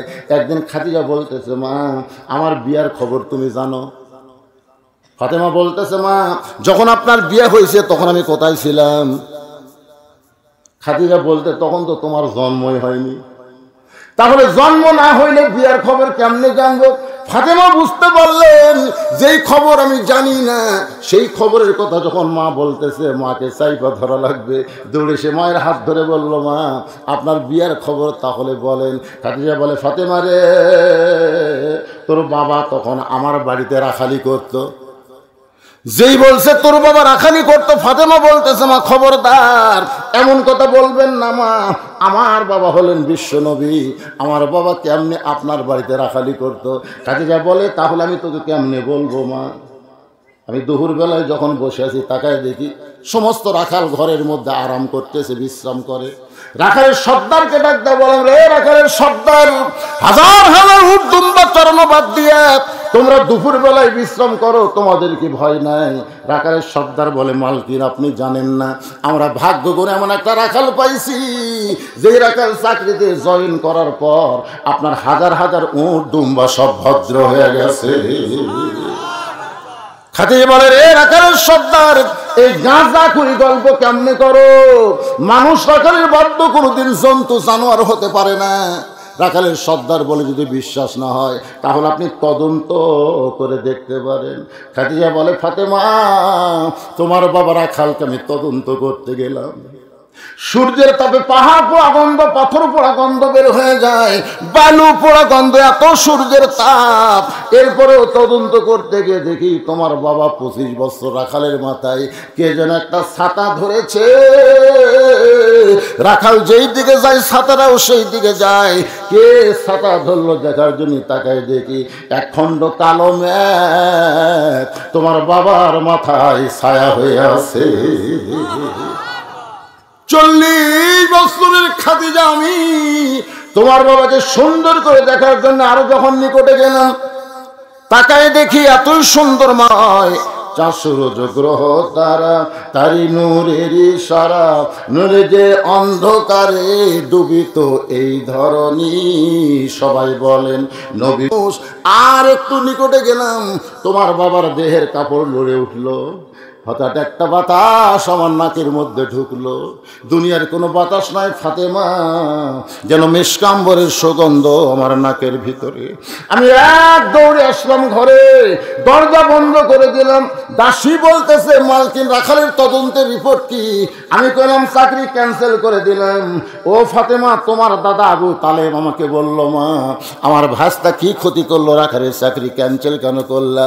আমি তখন বললাম, মুরব্বী, রাখালের চাকরি ক্যান্সেল করার মানে হলো ওই রাখালকে আমি আমার স্বামী হিসেবে গ্রহণ করতে চাই। ফাতেমা কান্দে বলে, বাবা, যেই মা মক্কার সবচাইতে ধনবতী রমণী আপনার মতো একটা রাখালকে তার স্বামীর আসন দিল, আজকে সেই মা মারা গেল, আর সেই মায়ের জন্য মক্কার দোকানে কি নতুন কোনো কাপড় নাই? নতুন কোনো কাপড় না দিয়ে এই পুরাতন জুব্বা দিচ্ছেন আমার মাকে পরানোর জন্য। আল্লাহ রাসূল বলেন, ফাতেমা, এই জন্যই তো ওই 3টাকে আমি ডাকিনি, ওই 3টা বুঝান যাবে না, এই জন্য তোর একা রাখছি। এই জুব্বা আমি তোর মাকে দিচ্ছি না, বরং তোর মা এই জুব্বা আমার কাছে চেয়েছে। জোরে কোন সুবহানাল্লাহ। ফাতেমা বলে, বাবা, এই জুব্বার বিশেষত্ব কি? এই জুব্বা কেন আমার মা চাইলো? আল্লাহ রাসূল বললেন, এইটা দুনিয়ার সাধারণ কোনো জুব্বা নয়, এই জুব্বার সঙ্গে আল্লাহর কোরআনের সম্পর্ক রয়েছে। যারা সুবহানাল্লাহ কবেন না ঠকে যাবে। এই জুব্বার সাথে কি সম্পর্ক? আপনার বলেন তো, যার সাথে কোরআনের সম্পর্ক থাকে তার দাম বাড়ে না কমে? বাংলাদেশের মুসলমান কোরআনের সঙ্গে সম্পর্ক কম না বেশি? বেশি কে গেল? বাংলাদেশে যদি কোরআনের সঙ্গে মুসলমানের সম্পর্ক বেশি হতো, তাহলে সমস্ত প্রাইমারির বেতন সরকার বন্ধ করে দিয়ে সমস্ত হাফিজে মাদ্রাসার হুজুরদেরকে ওই প্রাইমারির মাস্টারের বেতন দিয়ে দিত। কিন্তু বাংলার মুসলমানের সম্পর্ক হলো একদম বাগদম ঘোড়াডম সাজে ঢাক ধরল, খাড়া হয়ে পেশাব করে, বসে না। তোর মাকে আমি করলাম কে ভাবি, আপনার এই ছেলে বসে না কেন? তাহলে কয়, ভাই ই বসি না, ওই বাথরুমে গেলেও খাড়া হয়ে করে। তোকে একদিন আমি ডাক দিলাম, করে এ খাড়া হবে আরাম তোর কোথায় ধরলো? কোন ক্লাসে পড়িস? কয় ক্লাস 1-এ। তো তোর স্যার শিখায়নি কেমনে পেশাব করা লাগে? ও তখন বলে চাচা যে কি কয়, আমি প্রাইমারি পেশাবখানার যাই দেখি আমার স্যারই খাড়ায় পেশাব করে, ওর স্যার খাড়ায় পেশাব করে, ওই সেটা থেকে দাঁড়ায় পেশাব করা শিখছে। একই ছেলের মাস্টার 3টে, চেয়ারম্যান সাহেব। ইংরেজি মাস্টারকে মাস গেলে 2000 টাকা বেতন দেয়, ওই ছেলের বাংলা অঙ্ক মাস্টারকে মাস গেলে 1500 দেয়। ওই ছেলেকে 3 মাস হলে হুজুর কোরআন শরীফ পড়ায়, এখন পর্যন্ত খবর নেই। 3 মাস পরে এখন ছেলে বলতে চাপবো আমি নিজে নিজে কোরআন পড়ার পারি। কোরআন এমন একটা কিতাব, বুঝলেন, একটা কালা খোঁড়া কানা বেকা তেড়ে যা কি দেন সেই শিখতে পারবে। সুবহানাল্লাহ না, আমি নিজে নিজে কোরআন পড়ার পারি। তখন বাপ কয়ে আমার হুজুরের কত মনেই নেই রে। 3 মাস পরে হুজুরের কাছে গেছে, হুজুর কি সুর, হুজুর আমার ছেলেকে এত কষ্ট করে কোরআন পড়াচ্ছেন হুজুর। 3 মাস আমার ছেলে নিজেই কোরআন পড়তে পারে, কত কষ্ট করে আমার সন্তানকে আপনি কোরআন পড়াচ্ছেন হুজুর। কিন্তু আমি শুনেছি আল্লাহর কোরআন শিক্ষা দিয়ে হাদিয়া লওয়া জায়েজ নাই। ওই শুনিছে, ওই ইংরেজি মাস্টার উপর ফতোয়া দেয়নি, মাস গেলে 2000 টাকা ঠিকই দিছে। ওই বাংলা অঙ্ক মাস্টারকে 1000 টাকা প্রতি মাসে দিয়েছে, ফতোয়া নাই। কোরআনের হুজুরের কাছে শুনেছি।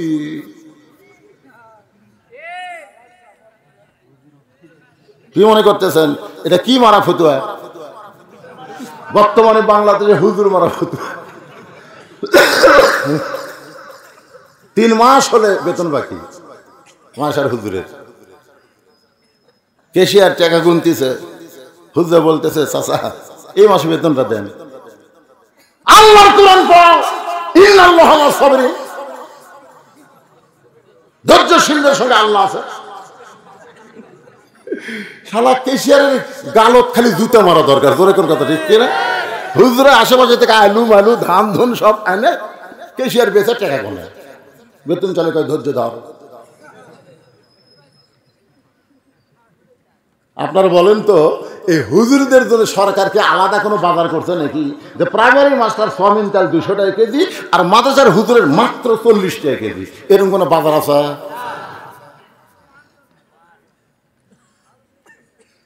শোনেন ভাইজান, কোরআনের সঙ্গে যার সম্পর্ক তার দাম কি কেমন বেশি একটু দৃষ্টান্ত দেই। একই গাছ দিয়ে 3টা জিনিস বানাচ্ছে, একটা হলো খাট, একটা সোফা আর একটা হলো রেহাল। এই কোরআন শরীফ থোয়ার এই জিনিসের নাম কি? একই। রেহাল বানাবারই চাইনি, নিয়ত করছে খাট আর সোফা বানাবো, কিন্তু সামান্য কাঠ বাঁচছে। মিস্ত্রি বলতেছে ভাই এই কাঠ কি করবো রে, মেহগুনি কাঠ, জাল দেবো। মিস্ত্রি বলতেছে দেখো তোমার টাকা দেওয়া লাগবে না, আমি এটা দেখলে রেহাল বানা দিই। দেখছেন মিস্ত্রি বলতো খাটের মজুরি লিখছে, সোফার মজুরি লিখছে, কিন্তু রেহালের মজুরি নিবি না। ওর নিয়ত কি? ওর উপর কোরআন শরীফ থাকবি, ওর টাকা কেন নিব? ঠিক, এটা ঠিক।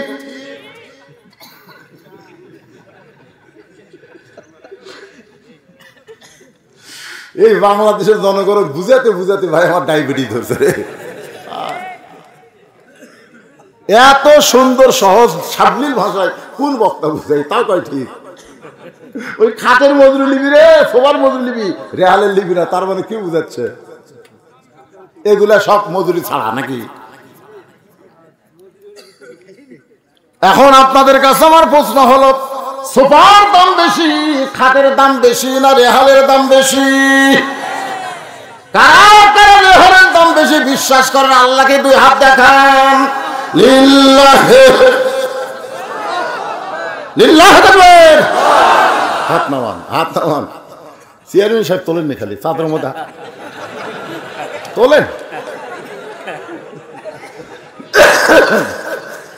এখানে ফেরেশতা আছে না নাই? আপনাকে কি মনে হচ্ছে? তো ফেরেশতারা তো ভিডিও করতেছে। সুবহানাল্লাহ। এখন আপনাদের কাছে চেয়ারম্যান সাহেব কেন তোলেনি সেটা বুঝতে পারছি। এখন আল্লাহ আপনাদের কাছে প্রশ্ন করা হচ্ছে, ভাই রেহালের দাম যদি বেশি হয় তো রেহাল ডালিয়া খাটটা দাও, রেহাল ডাল নিয়ে খাটটা দাও, তখন আপনারা কি বলবেন? না, তো রেহাল দিয়ে খাট দিবেন না, তার হাত না তোলাই ভালো।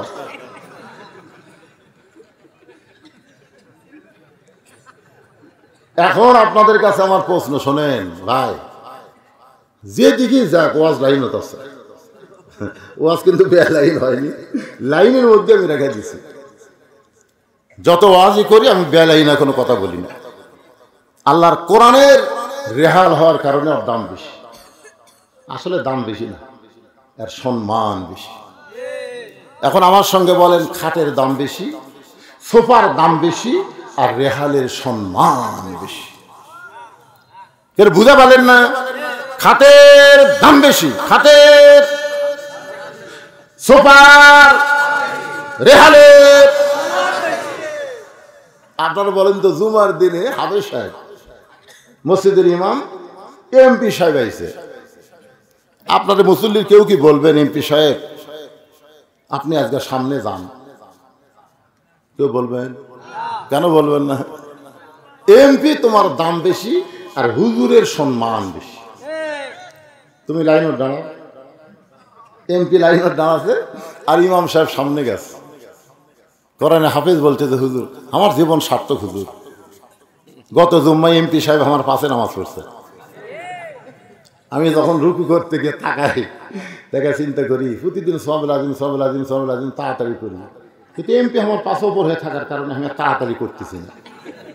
আমি গরিবের সন্তান, চিন্তা করতেছি যে আমি মাথা না তোলা পর্যন্ত তোর বাপেরও ক্ষমতা নেই কি মাথা তুলবার জন্য। আমি সওয়াবুল আযীম কয়ে লক্ষ্য করে আছি, এমপি খালি মানে উরাত মোটা প্যাট মোটা, বোঝেন না? প্যাট মোটা উরাত মোটাকে রুকু করতে কিন্তু জাহান্নাম, খুব কষ্ট।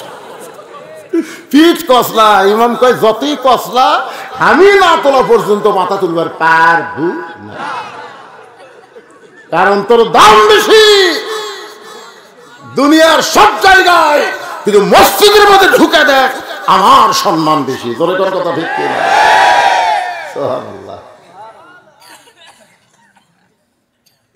হঠাৎ একদিন রেহাল কোরআন শরীফ নিবার যায় পড়ে গেছে, পায়ের কাছে পড়তেই লোকটা রেহালকে নিয়ে 3টা চুমা খায়।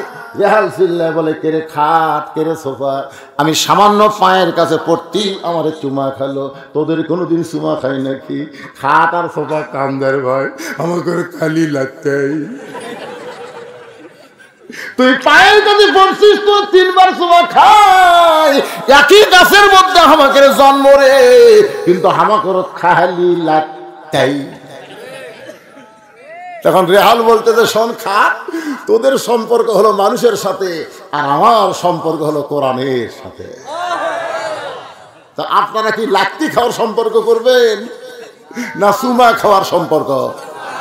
কারা কারা চুমা খাওয়ার সম্পর্ক করবেন? হাত তোলেন, একবার হাত তোলেন, হাত থামান। যে 2টা হাত চুমা খাওয়ার সঙ্গে সম্পর্ক করবেন, আল্লাহর নবী বললেন, ফাতেমা এই জুব্বা সাধারণ কোন জুব্বা নয় মা, এই জুব্বার সঙ্গে আল্লাহর কোরআনের সম্পর্ক রয়েছে।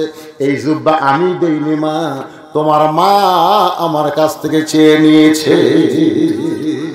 এই জুব্বা হলো গারে হীরার জুব্বা, যেই জুব্বা পরিহিত অবস্থায় ফেরেশতা জিবরাইল সর্বপ্রথম আমার উপরে 5টা আয়াত নাযিল করেছে।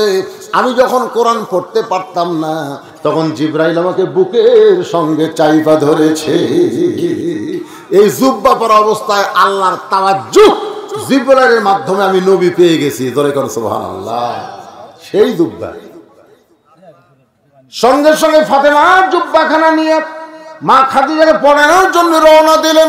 ভাইজান একটু মনোযোগ দিয়ে কথাগুলো শুনবেন। ফাতেমার সামনে সামনে, নবী পিছনে পিছনে হাঁটতেছে। আপনারা বলেন তো, নবী যখন কোনো রাস্তা দিয়া যায়, নবীর সামনে যাওয়া যাবে? করে কারণ যাওয়া যাবে। আল্লাহ কোরআনেও বলেছেন, আমার নবী যখন যাবে, নবীর সামনে কেউ যাইতে পারবে না। নবী যখন বলবে কথা, নবীর মুখের উপর কেউ কথা বলতে পারবে না। কিন্তু ফাতেমার সামনে সামনে, নবী পিছনে পিছনে। নবী ইচ্ছা করে ফাতেমার পিছনে হাঁটতেছে, কারণ নবীর মেয়ে ফাতেমা হওয়ার পরেও নবী তাকে মায়ের মতো সম্মান দিয়েছে। দরকার না সুবহানাল্লাহ। হ্যাঁ, কে দিল 500? তাহেরা 500, 200, 200। তাহেরা বিবি 500, আর একজন মেয়ে দিছে 200। ঠিক আছে, ওয়াজ করতে করতে মেয়ে মানুষ দিলে নাম কমে, কিন্তু মরদ মানুষ দিলে আর কোনো নাম টাম নাই। ওদের না না করলে ওরা সন্দেহ করবে। তো কি বলতেছিলাম একটু খেয়াল করেন। ফাতেমার সামনে সামনে, নবী পিছনে পিছনে। যেই ঘরে মা খাদিজা শুয়ে আছেন দুনিয়া থেকে বিদায় নেওয়ার পরে, যেই মাকে গোসল করাইছে ফাতেমা, এখন সেই মাকে কাফনের কাপড় পরানোর জন্য যখন ঘরের ভিতরে ঢুকছে, সঙ্গে সঙ্গে নবী আমার দরজা বন্ধ করে দেয়। ফাতেমা দরজা বন্ধ করে মাকে কাফনের কাপড় পরার জন্য ঢুকেছে, এমন সময় নবী আমার দরজায় দাঁড়িয়ে আছে। আল্লাহ নবী দরজায় দাঁড়িয়ে আছে। এখানে একটা ফতুয়া হলো, স্বামী যদি মারা যায়, বউ ইচ্ছা করলে স্বামীকে গোসল করাবার পারবে, কাফনের কাপড় পরাবার পারবে, কিন্তু বউ যদি মারা যায়, স্বামী ইচ্ছা করলে তাকে কাফনের কাপড় পরাতে পারবে না, তাকে গোসল করাতে পারবে না। কি বুঝলেন? আমি মরে গেলে আমার বউ আমাকে গোসল করাবার পারবে, কাফনের কাপড় পরাবার পারবে, কিন্তু আমার বউ যখন মারা যাবে আমি তাকে আর স্পর্শ করতে পারবো না। এটাই হলো ইসলামের নিয়ম। আমার মায়েরা বোনেরা যারা আছেন, মা শোনেন, স্বামী মরে যাওয়ার সঙ্গে সঙ্গে আপনি পর পুরুষকে বিয়ে করতে পারবেন না।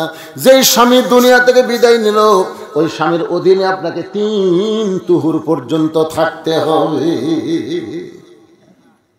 আল্লাহর নবী দরজায় দাঁড়িয়ে আছেন। কিছুক্ষণ পরে ফাতেমা দরজা খোলে, নবী তাকায় দেখে ফাতেমা মুস্কি মুস্কি হাসতেছে। নবী চমকে গেল, ফাতেমা কানতে কানতে ঘরের মধ্যে ঢুকলে, কিন্তু হাসতে হাসতে দরজা কেন খুললে? ফাতেমা বলে, বাবা কানতে কানতে কেন ঢুকলাম আপনি জানেন, হাসতে হাসতে কেন দরজা খুললাম আপনি জানেন? রাসূল বলে, ফাতেমা আমি নবী হিসাবে কানতে কানতে তুমি ঢুকেছ আমি জানি, কারণ মেয়ে তার মাকে কাফনের কাপড় পরাবে, অবশ্যই মেয়ে কানবে, কিন্তু হাসতে হাসতে দরজা খুলেছে আমি জানি না মা, আমি জানি না তুমি হাসতে হাসতে কেন দরজা খুললে, কানতে কানতে ঢুকেছ আমি জানি, কারণ মেয়ে তার মাকে কাফনের কাপড় পরাবে, কিন্তু হাসতে হাসতে দরজা খুললে আমি জানি না। এই কথার দ্বারা বোঝা গেল নবী জানে না, আল্লাহ যদি না জানা। কি মনে করতেছেন নবী গায়েব জানে? যদি জানতো তাহলে হাসতে হাসতে ফাতেমা দরজা কেন খুললো? এটা কিন্তু নবী জানে না। আজকে আমাদের বাংলাদেশে অনেক বন্ধুরা কয় বাবা জানে, সব খবর বাবা জানে। একটু মনোযোগ দেন। নবী বললেন, ফাতেমা তুমি কানতে কানতে জুব্বা নিয়ে ঢুকেছ আমি জানি, কারণ মাকে কাফনের কাপড় পরাবা, অবশ্যই তুমি কানবা, কিন্তু হাসতে হাসতে দরজা কেন খুলছো মা, আমি নবীও জানি না। ফাতেমা বলতেছে, বাবা তাহলে শোনেন। আল্লাহ রাসূল বললেন, মা তুমি বলো আমি শুনবো। ফাতেমা বলে, বাবা আপনার ওই জুব্বাখানা যখন আমার মাকে পরাবার যাই, ইয়ানজুরু বিনুরিল্লাহ, আমি নূরের চোখে তাকায় দেখি আমার মায়ের শরীরে আল্লাহ জান্নাতের পোশাক পরায়া দিছে। আপনার জুব্বা পরার আগে আপনি তো আমার মাও জুব্বা দিচ্ছেন, আর আল্লাহ কি দিছে? জান্নাতি পোশাক পরাই দিচ্ছে। ইয়ানজুরু বিনুরিল্লাহ, আমি নূরের চোখ দিয়ে যখন তাকায় দেখলাম আমার মায়ের জান্নাতের পোশাক, তখন আপনার জুব্বাটা আমার মায়ের শরীরে পেঁচায়া আমি হাসতে হাসতে দরজা খুললাম। বাবা যে মা দুনিয়া থেকে জান্নাতের পোশাক পায়, সেই মায়ের মেয়ে হওয়া ধন্য কপাল। সঙ্গে সঙ্গে রাসূল বসলেন। আল্লাহ নবী দরজায় বসে মাটির উপরে হাত দিয়ে এত কান্না শুরু করলেন। ফাতেমা বলে, বাবা আমার মাকে আল্লাহ জান্নাতের পোশাক পরায় দিয়েছে, এইটা শুনে আপনি কেন কান্দেন? রাসূল বলে, ফাতেমা জীবনে খুব কষ্টে আমি কেঁদেছি মা, কিন্তু আজকের কান্না কোনো কষ্টের কান্না নয়, আজকের কান্না হলো আমার জীবনের সবচাইতে আনন্দের কান্না। ও ফাতেমা কলেমার দাওয়াত কাকে দিব? কে আমাকে নবী বলে স্বীকার করবে? আমি নবী যখন এই চিন্তা করতেছিলাম, কে আমাকে সর্বোত্তম নবী বলবে রে, কার কাছে কলেমার দাওয়াত দিব? এমন সময় তোমার মা আমার হাতটা বুকের মধ্যে নিয়ে বলে, নবী গো, আমাকে দিয়ে আপনি কাজটা শুরু করে। আমি নবী চমকে গেলাম। ঘরের বিবি আমাকে প্রথম নবী স্বীকার করবে, ঘরের বউ হইয়া নবী স্বীকার করবে। বউয়ের কাছে নবী হওয়া, হুজুর হওয়া বড় কঠিন বাবা। 36 বছর হলে ওয়াজ করতেছি বাংলার সব জায়গায়, কিন্তু আজও পর্যন্ত আমার বউয়ের কাছে হুজুর হওয়ার পারলাম না। আমি একদিন বলছিলাম, তুমি মুখে একবার হুজুর কত দেখি, কেমন লাগে? হুজুর আসেন, হুজুর ভাত খান। সাদিয়ার আব্বা আসেন, গোসল করেন। সাদিয়ার আব্বা আসেন, সাদিয়ার বাপ কিরা একবার হুজুর ক। বউ খালি মুসকি মুসকি হাসেন। হাসিস কেন? জনগণ আপনাকে চিনে না তাই হুজুর কয়, কিন্তু আমি আপনি চিনি, আপনি মাল ডাকি, হুজুর হয় এত সহজ নয়।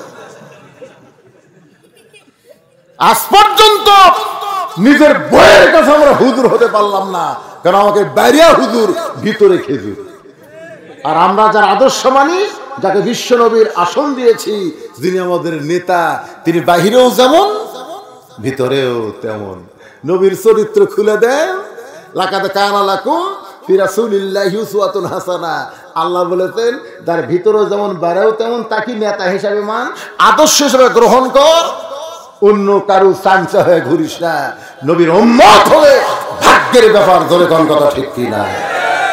ফেরেশতা জিবরাইল বলে, রাসূলুল্লাহ, আপনি যদি জান্নাত থেকে বের না হন, আল্লাহ আপনাকে জান্নাত থেকে বের করে দিবে না।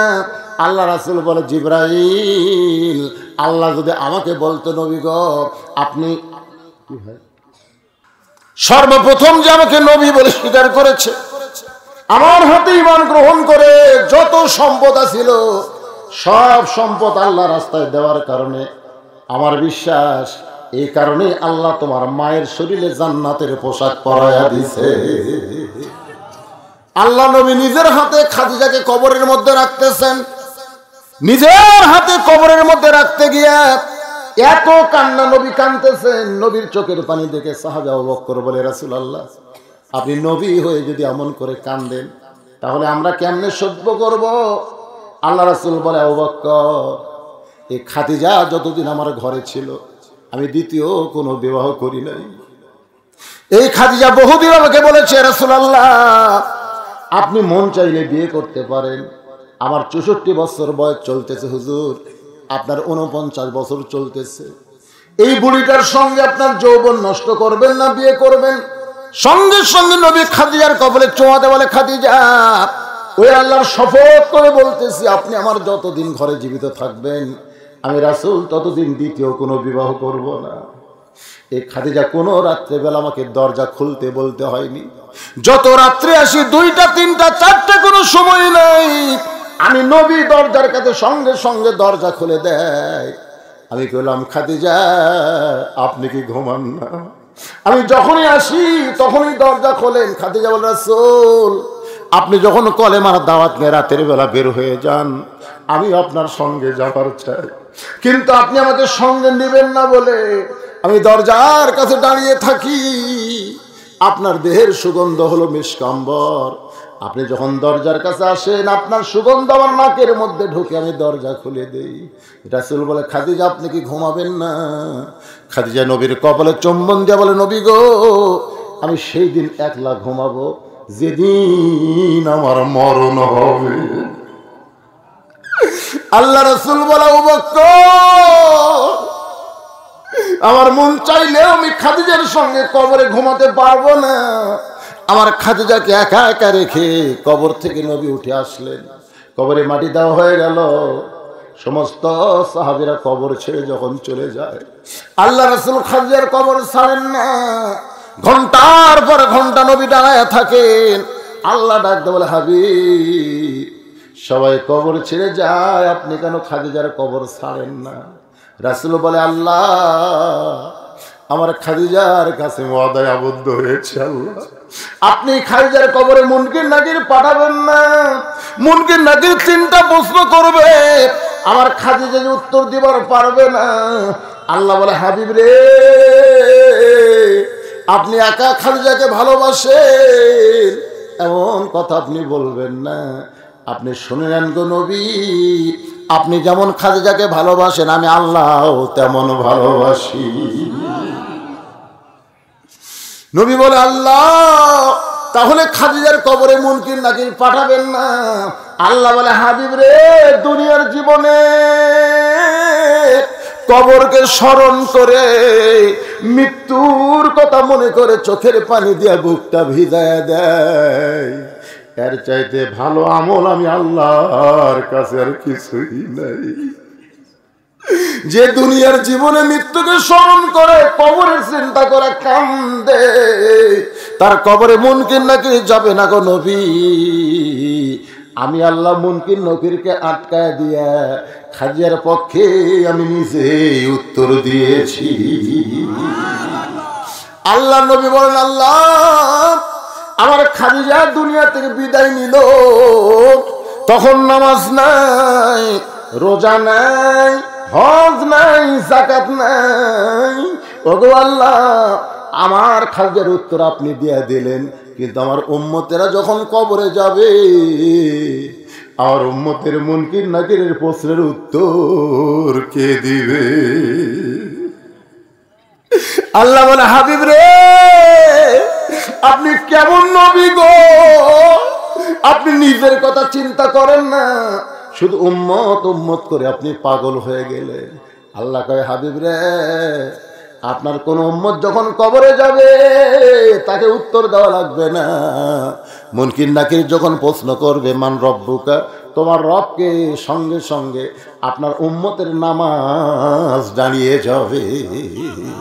নামাজ বলবে, রে মুনকির নাকির, কাকে রব সম্পর্কে প্রশ্ন করতেছো? মুনকির নাকির যাকে রব সম্পর্কে প্রশ্ন করতেছো, সে দিনে কয় রাকাত নামাজ পড়ে তুমি জানো? 5 ওয়াক্ত ফরজ কয় রাকাত, সুন্নত কয় রাকাত, নফল কয় রাকাত, বেতের কয় রাকাত, হিসাব দাও। এক দিনে কয় রাকাত, এক সপ্তাহে কয় রাকাত, এক মাসে কয় রাকাত, আর সারা জীবনে পড়েছে কয় রাকাত? এমনকি নাকি যখন যাকে প্রশ্ন করছে বান্দা মসজিদে গেছে, মসজিদে যাওয়ার পরে নামাজের নিয়ত করেই বলেছে আলহামদুলিল্লাহি রাব্বিল আলামিন, রুকুতে গিয়ে বলেছে সুবহান রাব্বিল আযীম, সিজদায় গিয়ে বলেছে সুবহান রাব্বিল আলা, রব্বানা লাকাল হামদ হামদান কাসীরান তাইয়িবান মুবারাকান ফিহি। এই যে রব রব করে সে নামাজ আদায় করে আজকে কবরে আইছে, আবার নতুন করে রবের প্রশ্ন কেন করতেছিস? ফেরেশতাকে, আল্লাহ তোমার বান্দাকে মান রব্বুকা প্রশ্ন করার কারণে নামাজ যে খেপা খেয়েছে। আল্লাহ কয়, মুনকির নাকির যার জীবনে নামাজ আছে তার রবের উত্তর হয়ে গেছে। প্রশ্ন করবে আমার দিন উকা, তোমার দিন কি? সঙ্গে সঙ্গে ইসলামী আন্দোলন, কোরআনের শাসন কায়েম করার জন্যে এই বাংলার জমিনে যারা কষ্ট ভোগ করতেছে, জেল জুলুমের মধ্যে আছে, ইসলামী আন্দোলন করতে গিয়ে নিজের বাড়িতে থাকতে পারে না, আলুর বাগুর বাড়িতে ঘুম পাড়তে হয়। চোর ডাকাত পুলিশ খোঁজে না, ভালো মানুষকে খোঁজে। জিএমবি জঙ্গি পরিচয় পায়। আজকে সেই ব্যক্তি মারা গেছে ইসলামী আন্দোলন করার কারণে। তাকে আবার মা অমা দিনুকা কেন প্রশ্ন করিস? বাংলার জমিনে কোরআনের শাসন চালু হবে, বাংলার জমিনে আল্লাহর কোরআন দিয়ে মানুষ চলবে। এই দল যারা করেছে, সঙ্গে সঙ্গে মুনকির নাকির বলে, আল্লাহ ইসলামী আন্দোলন যেভাবে খেপা খেপছে, আল্লাহ কয় অমা দিনুকা প্রশ্নের উত্তর হয়ে গেছে। যারা বাংলার জমিনে আল্লাহর কোরআনের দল করেছে। তৃতীয় প্রশ্ন করবে, অমান নাবিউকা, তোমার নবীকে? নবী দৌড়ে এসে বলবে, তাকায় দেখ। মাথায় টুপি, মুখে দাঁড়িয়ে রাখার কারণে সবাই তাকে জিএমবি জঙ্গি বলেছে। টুপি দাঁড়িয়ে থাকার কারণে যুবক মানুষকে মেয়েরা চাচা কষে, জরিকন কি কষে, বাপক কয় ভাই, বেটা কয় চাচা। একই মেয়ে মানুষ, বাপক কয় ভাই কেমন আছেন, বেটা কয় চাচা আসসালাম আলাইকুম। কারণ বেটা দাঁড়িয়ে থাকে আর বাপ ওল মুখে। আমার সুন্নত দাড়ি নিয়ে যে কবরের মধ্যে আছে, আমার নবীকে প্রশ্ন কেন করলি? ও আমাকে নবী বলার আগে আমি নবী, তাকে উম্মত হিসাবে স্বীকার করে নিলাম। আমাকে রোগ দেওয়া লাগবে না ভাই। ভালো আমল করেন, নামাজ পড়েন, আল্লাহর সৈনিক হন, নবীর সুন্নত ইত্তেবা করেন, ইনশাআল্লাহ আমরা ডাঁটে ঘুম পাড়বো, আমাদের পক্ষে উত্তর হয়ে যাবে। দরকার কথা ঠিক কি না? আল্লাহ সবাইকে তৌফিক দান করুক। সকলে বলে আল্লাহুম্মা আমিন।